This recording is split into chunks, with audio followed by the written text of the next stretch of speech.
I love you Neha. Noor ভাইয়া, কিরে নেহা, এসবের মানে কি? তুই ওর সাথে কি করস? ভাইয়া আমি ওকে ভালোবাসি। কিরে, তোর যে অনেক সাহস বেড়ে গেছে, তুই আমার সামনে বলতাছিস তুই ওরে ভালোবাসস?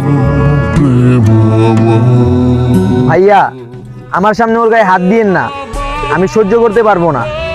আর ভাইয়া আমাদেরকে আলাদা করে দিয়েন না, আমি আপনার বোনকে অনেক ভালোবাসি। কিরে, তোর সাহস তো কম না, তুই আমার সামনে বলতাছিস তুই আমার বোনকে ভালোবাসস? চল বাসায় চল। ভাইয়া প্রয়োজনে ভাইয়া আপনি আমাকে আরো মারেন, আমি আপনার বোনকে অনেক ভালোবাসি, ওকে ছাড়া আমি কখনো ভালো থাকতে পারবো না। ভাইয়া এমন করেন না ভাইয়া, একটু বুঝার চেষ্টা করেন ভাইয়া, একটু বুঝার চেষ্টা করেন ভাইয়া, ওকে ছাড়া কখনো আমি ভালো থাকতে